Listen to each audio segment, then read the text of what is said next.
व्यवस्था देखील आता तैनात करण्यात आलेली आपण बघतोय। वैद्यकीय व्यवस्था तसंच सगळ्या स्थानिक प्रशासनाकडून प्रवाशांसाठी ज्या ज्या काही सुविधा देता येतील त्या देखील आता देण्याचा प्रयत्न केला जातोय। स्थानिक प्रशासन, रेल्वे प्रशासन आणि राज्य सरकारकडून सगळी व्यवस्था सध्या केली जाते।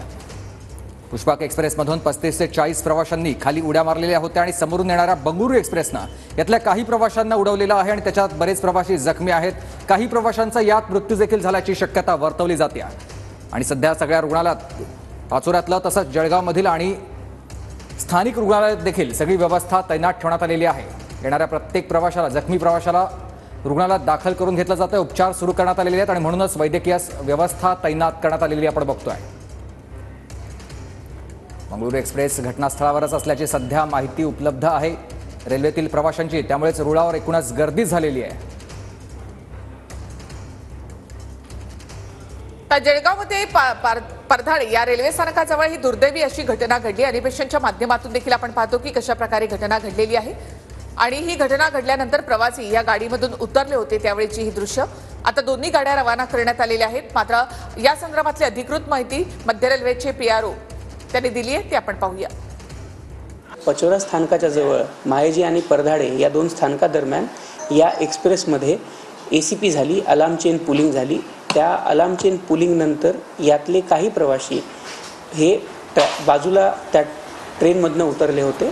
या प्रवाशांना दुसऱ्या डायरेक्शनने जाणारी जी कर्नाटक एक्सप्रेस गाडी होती, जी बेंगलोरवरनं दिल्लीकडे निघाली होती, त्या गाडीने धक्का बसल्याची घटना आहे ती समोर आलेली आहे।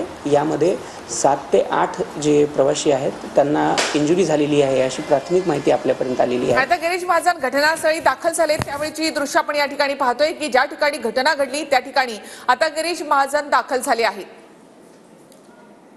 आणि इथून काही गाड्या ज्या आहेत त्या रवाना करण्यात येत आहेत, मात्र प्रत्यक्ष घटनास्थळी आता गिरीश महाजन पोहोचलेत।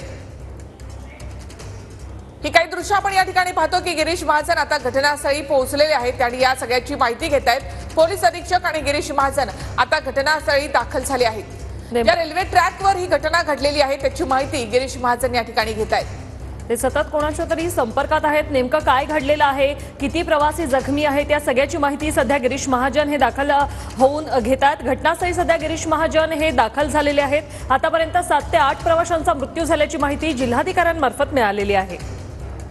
तर गिरीश महाजन आता घटनास्थळी दाखल झालेत, तसंच मुख्यमंत्री देवेंद्र फडणवीसांनी देखील गिरीश महाजन यांच्याकडून माहिती घेतलेली आहे। तर यामध्ये 7 ते 8 प्रवासी जखमी झाल्याची माहिती मध्य रेल्वेच्या पीआरओने दिली होती, मात्र मृतांचा आकडा अधिकृतपणे अद्याप कळू शकला नाही।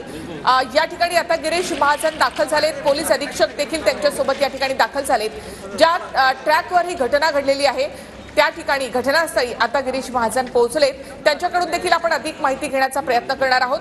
मात्र जळगावमधून 8 अँब्युलन्स या ठिकाणी रवाना करण्यात आल्यात, तसंच जखमींना पुष्पक एक्सप्रेसमधूनच पाचोरा रेल्वे स्थानकावर नेण्यात आलं आणि तिथे त्यांना ग्रामीण रुग्णालयामध्ये दाखल करण्यात आले। सध्या जखमींवर पाचोरा ग्रामीण रुग्णालयामध्ये उपचार सुरू आहेत। तर तब्बल 30 ते 40 जणांनी